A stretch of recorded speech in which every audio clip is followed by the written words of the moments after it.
Our top story, Attorney General Merrick Garland back in the hot seat today, testifying on Capitol Hill before the Senate Judiciary Committee on a series of controversies, most notably a school board memo that compares parents to terrorists. Take a listen.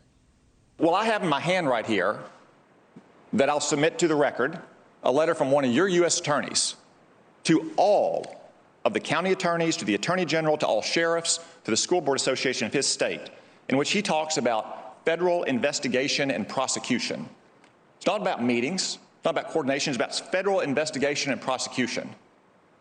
Did you direct your U.S. attorneys to issue such a letter? I did not. I have not seen that letter. It's got 3 pages. It's got 3 pages of spreadsheet about all the federal crimes that a parent could be charged with. You aware of conversations between your Department of Justice officials and White House officials and the members of the School Board Association all cooperating together, which is why you were able to move in 4 days, Judge. 4 days, 2 of which were weekends. As I said, I am sure there were conversations with the White House. I have no idea whether there were conversations with the School Board Association. Well, I bet we're going to find out if there were, and if it doesn't happen now, it'll happen in 15 months when Republicans are in charge. Well, there's this testimony, your directive, your performance is shameful. Okay, that's not correct. Thank God you are not on the Supreme Court. You should resign in disgrace, Judge.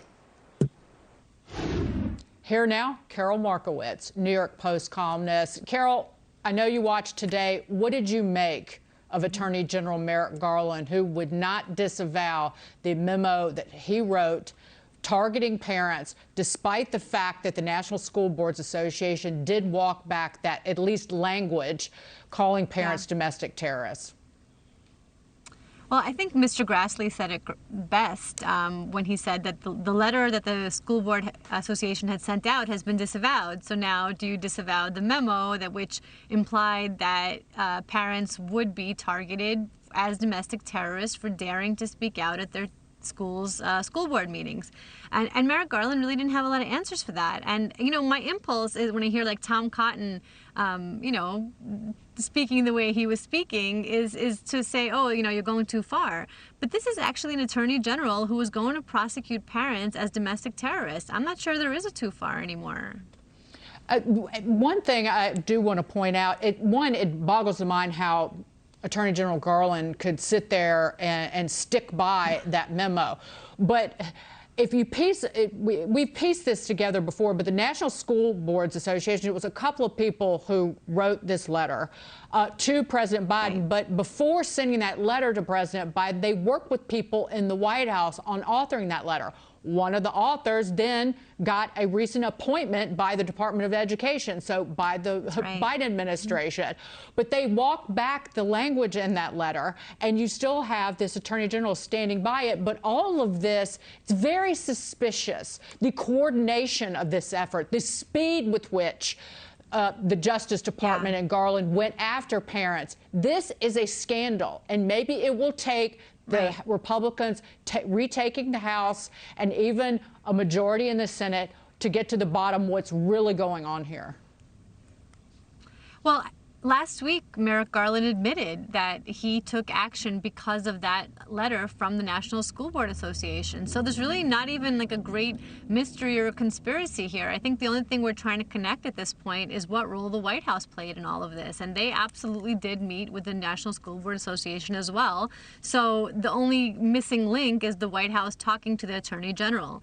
I don't think that there's any big surprise here that they are all coordinated. And this absolutely is a war on parents. And it's absolutely meant to shut down dissent, to shut down speech, to scare parents away from school board meetings, to make sure that they're not sticking up for their kids, and to make sure that this, you know, that the policies that these liberal organizations and this government wants in place stay in place.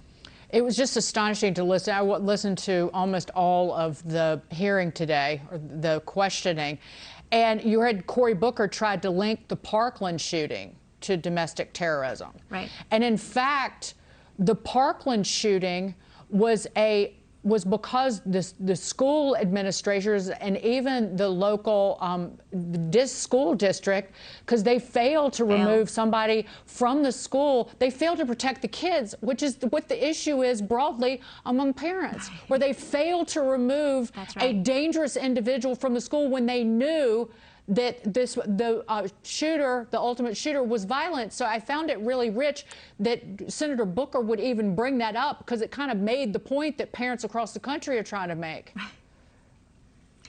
That's exactly it. The parents who are standing up across the country are worried for their kids in a lot of different ways.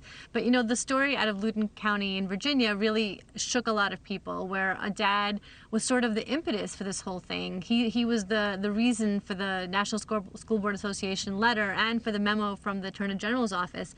Had actually had his daughter was raped in a school bathroom, and he had gotten, you know, pretty feisty at a school board meeting, which makes a lot of sense because it was all covered up and it was all just treated in a really hush-hush fashion. So everybody here should be wanting to protect the kids, and yet I don't see that from the federal government. I see a lot of protection for other people, but not for the children across the country who need it. And the boy who raped that young woman was found guilty this week by a judge. There's another case where he allegedly sexually assaulted another young woman, which will be heard before he's sentenced for that crime. But the father was arrested, and Merrick Garland had the audacity last week to act like he hadn't even heard about the case, but then said, well, that's a state, that's not a federal issue, which was kind of the point. But in terms of in terms of shutting parents up, here's the chairwoman of a Minnesota school board telling someone who wanted to speak that if you want to speak at a school board meeting, you're going to have to give us your home address if they wanted to speak. Listen to this.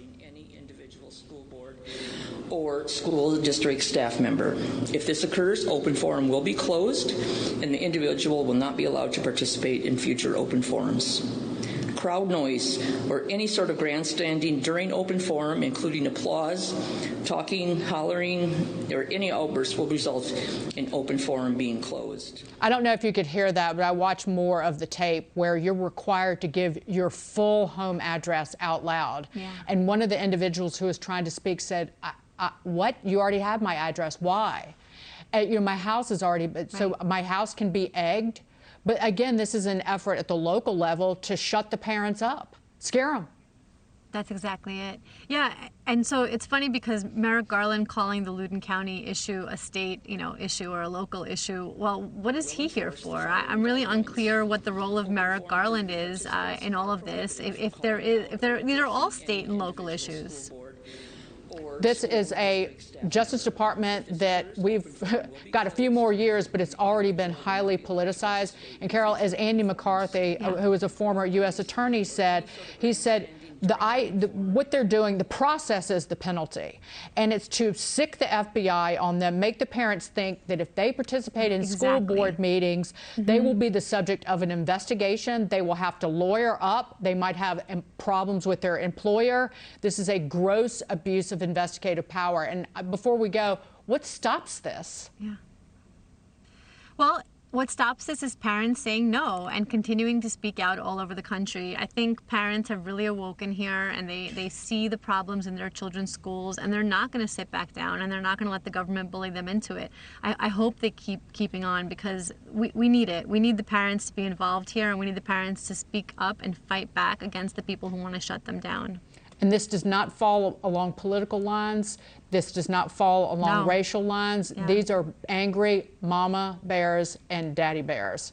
Karol Markowicz, thank you for standing up parents, for parents and the kids in schools for the last year and a half, when paltry few people, if any, were writing about what the teachers' unions were doing to kids across this nation. Karol Markowicz, always a pleasure.